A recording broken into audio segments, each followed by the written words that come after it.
My new arena deck is smashing through the competition.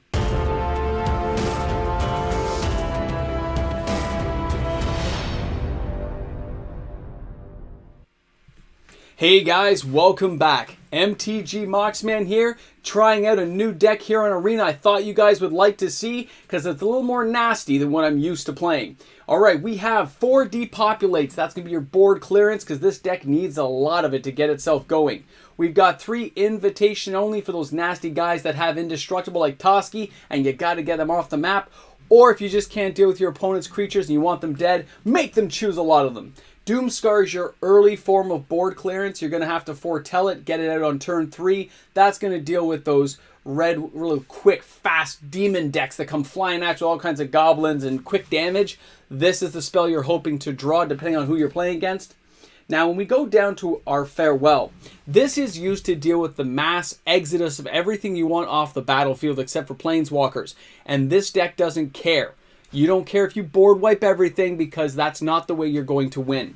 Okay, we have Smashing Success. We are trying to wipe out opponents' lands. We are trying to keep them low and out of the way. That leads us to the Earth Cult Elemental. Now, he's a common, he's a 6/6 for 6, but when he comes into play, you got to roll a dice. If you roll 1 to 9, everybody sacrifices a permanent, and if it's 10 to 19, your opponent's only sacrificing a permanent, and if it's a 20, they're sacking 2. And we're hoping that they have to blow up their lands. You're trying to eliminate and keep their stuff off the battlefield, so when these guys hit the bad boy field, they've got to sack land to keep everything going. You got Kaya there. She is used to deal with enemy Planeswalkers. Creatures if you have to, but you want to use her ghost form thing to put a counter on the Earth Cult Elemental. Because after he dies, you can recycle him and keep blowing up land. Every time the opponent thinks they've dealt with him, he's just going to keep coming back, and that's what we like to see. Now, you're hoping not to exile him if you don't have to with a Farewell, because you can't go back and get him with Kaya. I've learned that the easy win, hard way at the same time. But it's something to keep in mind. Wandering Emperor, for those early attacks you got to deal with, or to pump out a creature to sack when the Earth Cult Elemental comes out if you don't want to use him up. You've got Elspeth Resplendent for a whole bunch of creatures at the end game, or to pump up the Earth Cult Elemental with Lifelink, First Strike, those kind of things to keep it going. We've got Waking the Trolls to blow up their land, take their land and use it, and then make a whole bunch of trolls mid to late game to see if you can force the opponent to scoop. We've got the Seat of the Empire as a mana base if you need it, but at the same time, so you can go out and just get creatures gone with a quick 4 damage if you don't have the Doomskar. I did have different snow-covered lands for Blood in the Snow, but it didn't really work out, but I've just left them here. We've got a whole litany of the lands we'll need to use. I only have 1 Jetmir because I grind my cards out. I will not pay for them or spend money.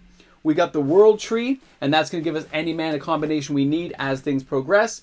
And then Field of Ruin is generally used to blow up the man lands that can hurt us, like the Hive Tyrant or Storm Giant land, whatever we got that's really bad. This will help us deal with it, although it hasn't been a big issue with this deck. This deck either wins or loses depending on how it goes.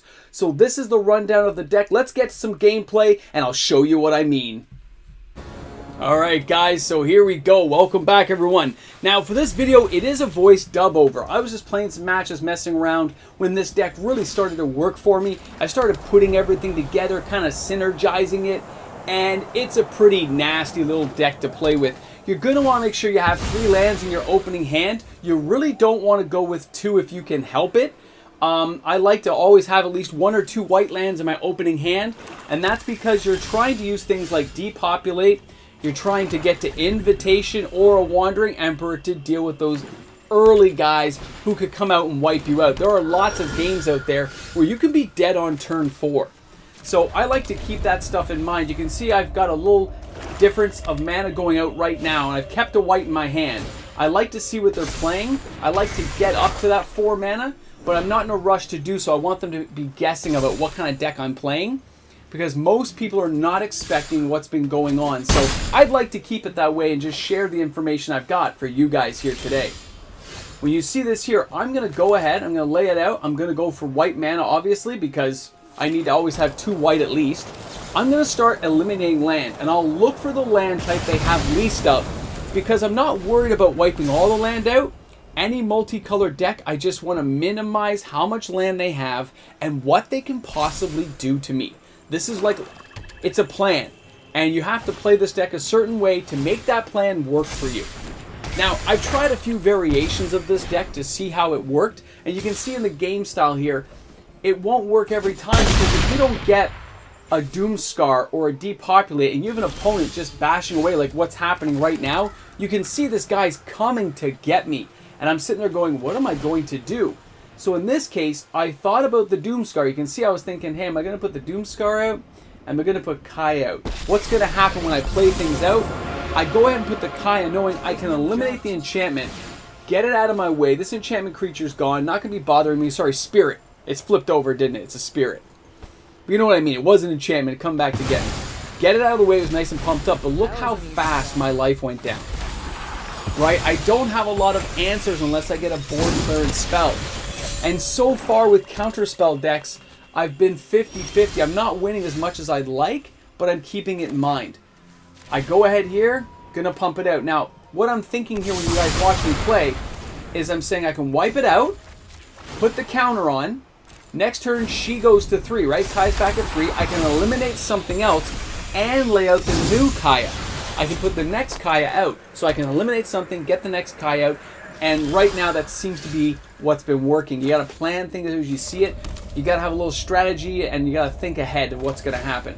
So I go ahead, we're gonna put them out. Boom, because I got a better card in hand. Now remember, you're gonna roll a dice here. This dice gets rolled, and depending on what he does, I don't care if he kills it, because we're gonna roll a dice. We're gonna say, oh, it's 17. You gotta sack a permanent. Some people don't realize they can sack lands, and they always sack their creature, by the way. Keep that in mind. A lot of people don't realize it or don't want to. So they lost the land. They lost their creature. I've still got another Kaya coming. I've got a Farewell to deal with the battlefield as you see it happening. But I've also got Wake the Trolls in my hand. So if I get a green... Oh, we just saw that happen, didn't we? Got the green. Put Kaya out. Wipe out the creature. Right? Boom. Then the next turn, depending on what he plays, I would put out Wake the Trolls and take out another land. Keep their land game a little bit lower, right? Now you see how I'm going to change my mind, right? See what he's putting out? I'm at 7 life. You can't Wake the Trolls at 7 life. But there's a good thing that I kept around, the beautiful Farewell. I will go ahead and say, you know what? It really doesn't matter what I do here. I might as well just take out a few things, wipe them out. I didn't get rid of the graveyard in case I need to go back and get cards right now. Go ahead and pump her up. And you can see it looks like I'm almost dead. It looks like I'm done for. But really, you're just stabilizing. You're making sure that things are going the way you need them to advance your game later on. But yeah, again, I've noticed my deck has to be played a certain way, so you got to fiddle with it a bit here to make it work for you the way it should, right?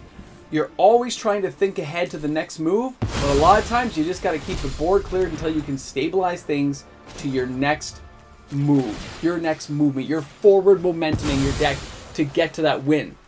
In this case, I figured I'm going to start looking for some land. Pardon me, I'm taking a sip of coffee because this is a long conversation to overdub.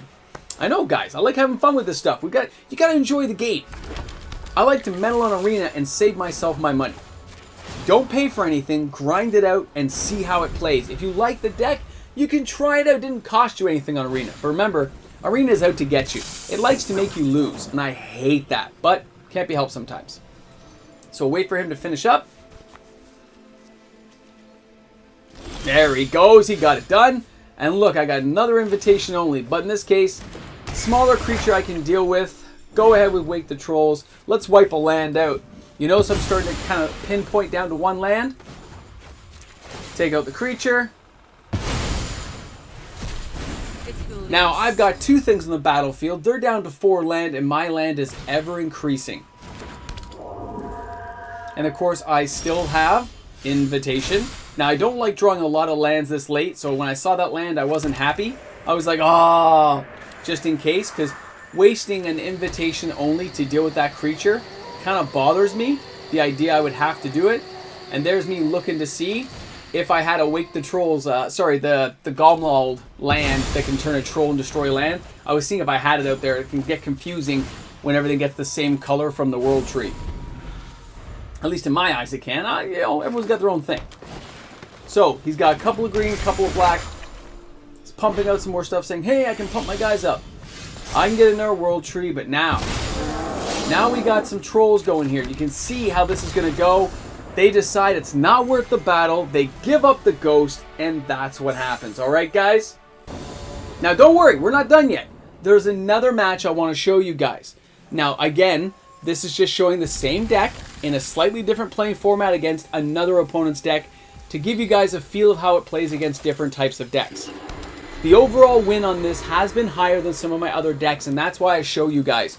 If I have decks that can't win, I don't want to share them with you because they're not playing good enough.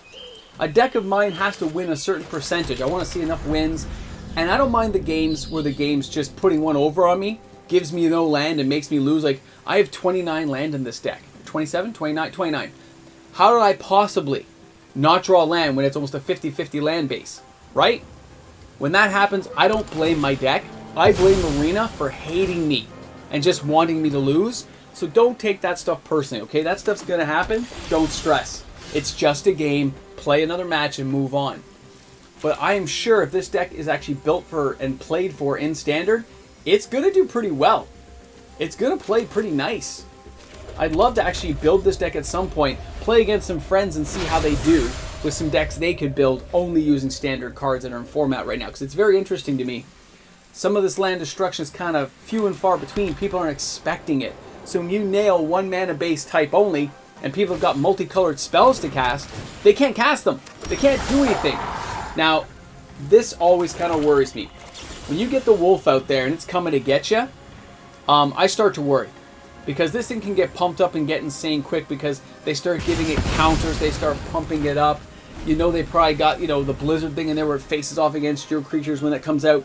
It can be difficult. And you see I don't have the 2 white. When I don't have 2 white mana to cast one of my spells, or I think I don't have enough mana supply of the right colors, personally I'm starting to panic because I know how those games can go. He's going to go ahead probably and pump up the wolf, I think, at this point. No, he brings out the great pumper-upper anyway. So now I'm praying for a land. Because I told you guys before how quick this stuff can beat me down if I don't get the right combinations. This, I'm going to go with red, since I only need 1 black. Just to get Kai out. She's the only black mana thing in the deck that requires black mana. So you only need 1 black on the battlefield. Maybe 2 if you want to be safe in case they blow one up. But you are doing it to keep everything steady. See, I said nice. He did a good move. I'm waiting to see what happens here. I'm going, oh, come on. Now he does the pump up. Boom. I am getting beat down and I'm praying for a land. Now watch this.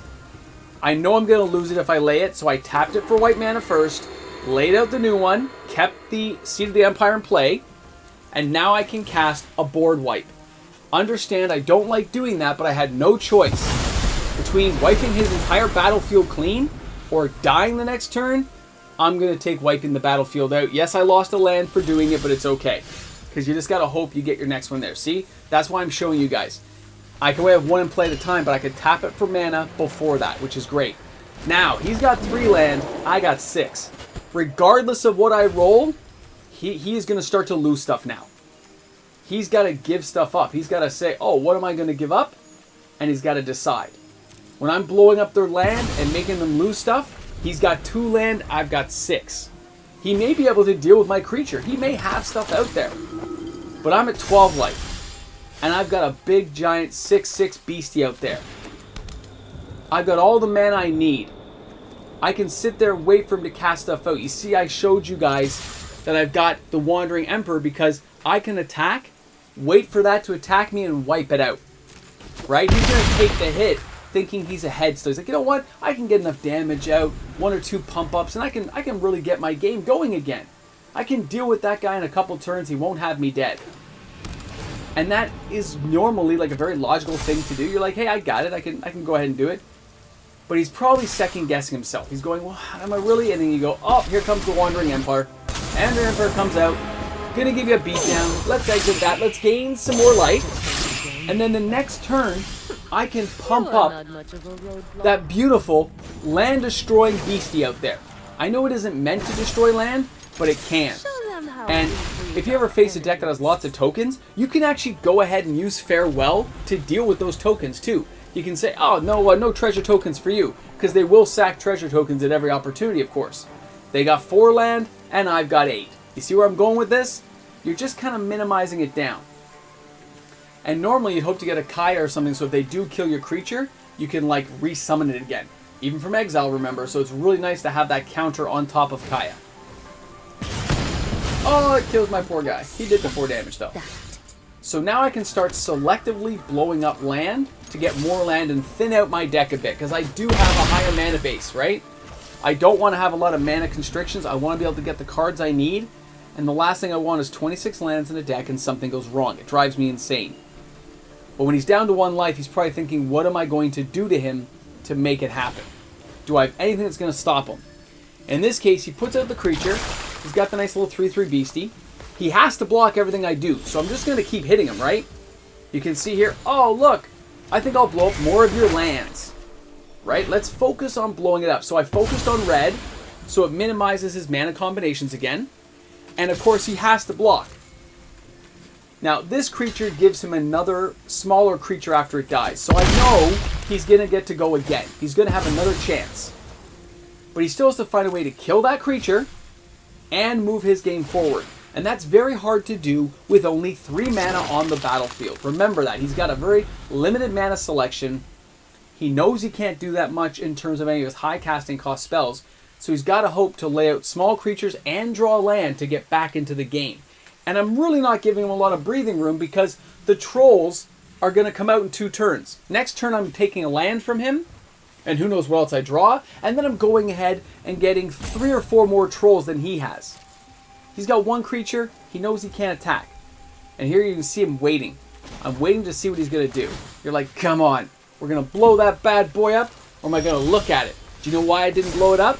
I didn't want him reshuffling his deck. It occurred to me at that point, before I blew his land up, that there was no reason to blow it up. I'm in the lead. It's my game to lose at this point. Don't do anything that upsets the apple cart. Don't let him reshuffle. Don't let him look ahead. Don't let him do anything to maybe get out of his predicament. That is why I didn't do it that way. Now, as soon as he says done, he's either going to give up, summon a creature, or scoop. What do you guys think he's going to do? What do you think it's going to be? Because I got trolls coming next turn. And he scoops. I really hope everyone enjoyed the gameplay today. I know arena matches on YouTube can take quite a while to watch and not everyone has the time. I'm sure you fast forwarded through, but that's why I put the description at the beginning there showing how this deck works, because it is all about the synergy of making certain plays in certain orders, strategizing everything out against what your opponent's playing, because this deck can face off against a lot of different types of decks right now, and I'm really enjoying the gameplay. If you have any questions about this deck or how I played it or what works with it and what doesn't, go ahead and give me an email, give me a call, shout out, man, put it in the comments section, however you like. I'll be sure to get back to you, and if this deck continues to win, I'll be sure to mention it to you guys. Have a great day, everyone. Thanks again for watching. And of course, a big shout out goes out to each and every one of the fantastic Patreon supporters I have on the channel who help make these videos possible each and every day. I really hope you guys enjoyed the arena play.